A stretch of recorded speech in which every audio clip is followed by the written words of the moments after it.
Louisiana Beer Reviews looks at Seagram's Escapes Spiked Strawberry Daiquiri. Now, the spiked is the 8%. You may have seen Seagram's Escapes, right? But in late 2017, they introduced the spiked version. And other companies do that. Mike's Harder, Smirnoff Spiked. So they had the, I guess, I don't know who started it. I thought maybe Red started with their Red's Wicked Apple. I know they got the Steel Reserve Alloy series, which I've never tried. And now the Natty Rush, 8%. Oh boy, I think after I do this one and the Mike's Harder, that'll be enough for a good while. I kind of made the point, right? They're not terrible. I wouldn't go, personally me, I wouldn't go buy them. I don't really like sweet things like this, but people that are really into sweet, you know, sort of manufactured tasting type things, they would really love it. And I know so many people that that's basically all they drink. Alright. So it's a decent looking can. It's coming from Rochester, New York. It's a malt beverage with natural flavor and contains FD&C Red number 40. It's a flavored beer. It says right there on the can, flavored beer. That's actually a law that it has to disclose exactly what it really is, okay? And what it really is flavored beer. I was looking at Boone's Farm at Walmart, and if you look at the label carefully on the back, and I don't buy that, and I'm not going to review it, it says flavored beer, okay? Not wine. I think at one time it was, but after the 1991 tax increase on wine, Boone's Farm went to beer base. Anyway, let's get off of that. All right, very red. Now, you can see that brilliant FD&C Red number 40, right? Look at that, look at that. No head of foam, but noticeable alcohol legs, like if you pour bourbon in it. You pour a bourbon whiskey in a glass and it gets those legs dripping down. Okay.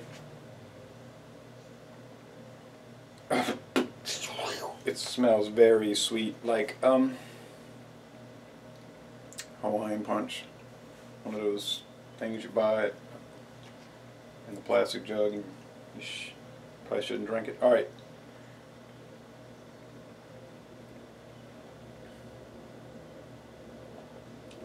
Yeah, very carbonated.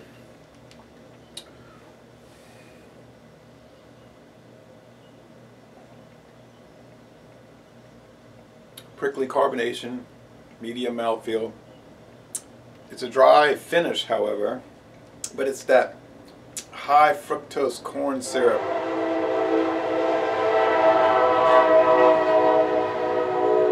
Kansas City Southern Railroad. That high fructose Coca-Cola, RC Cola, Pepsi Cola corn syrup thing that you get, that you don't get if you get the sugar.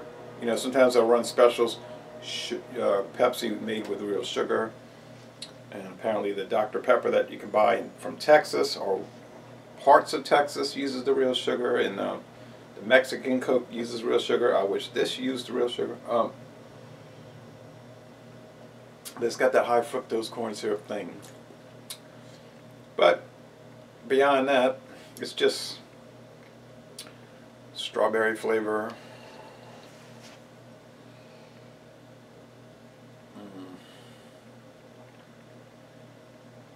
If you concentrate on it long enough, you can pick up an underlying beer flavor.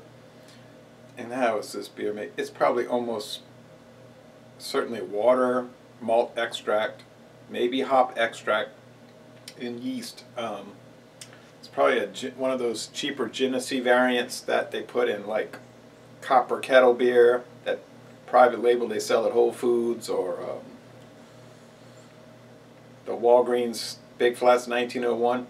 They're like a cheaper version of Genesee Lager, and Genesee Lager in my book is one of the worst of the macro mass-produced beers. Or, well, it's more like a regional beer. It just doesn't taste good to me. It's okay.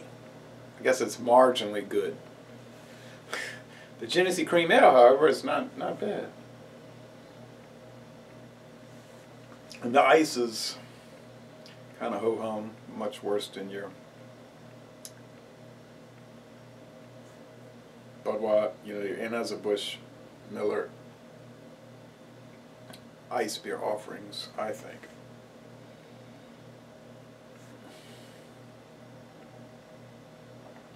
I cannot see how somebody would spend all day at a tailgate party drinking this stuff. You would feel terrible the next day, I think. And I mean really bad. You'd feel really bad. In my opinion, you'd feel really bad. There's no real alcohol. You notice I didn't talk about an alcohol pickup. It's 8%. You just don't get it. Now with the Red's Wicked Ale, you can get a little faint hint of it. So like there's a little warning sign telling you watch it, watch it. I think I mentioned that in a couple of the Red's Wicked videos. And that one has a more pure beer flavor coming from Miller. Makes sense. This one though doesn't really have the warning sign, so I would be very careful with this. It'd probably be best to buy this can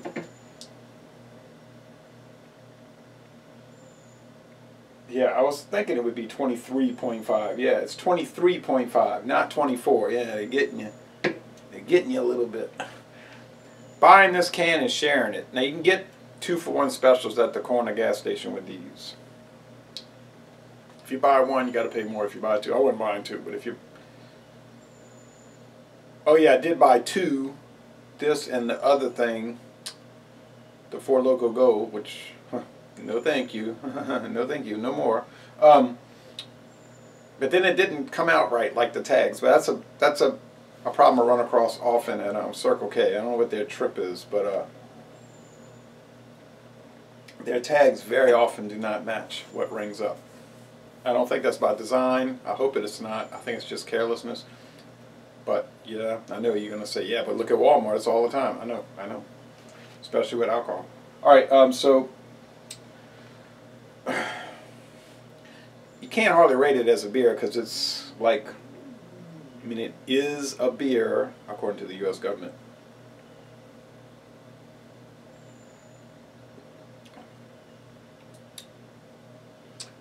It was like a little breadiness came through there.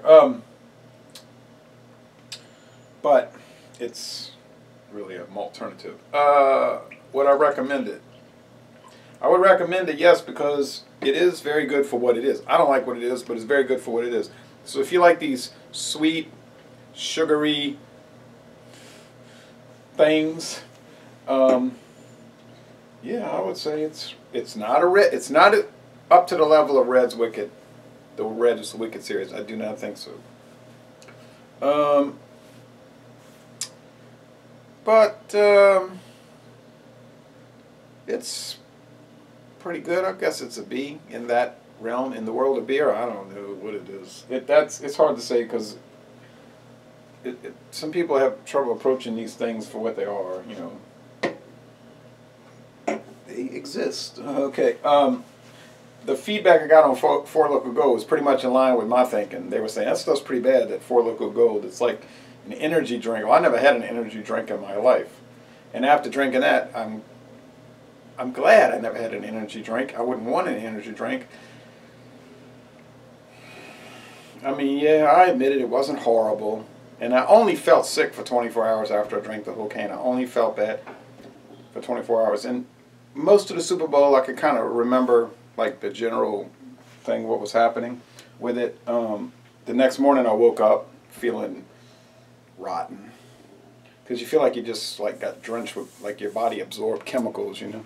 But so I watched the whole replay on Google, like they had the entire Super Bowl, like each play, the important plays, the whole thing with no commercials, so it went like 25 minutes instead of 3 hours. So then I was thinking, yeah, I'm not going through that again.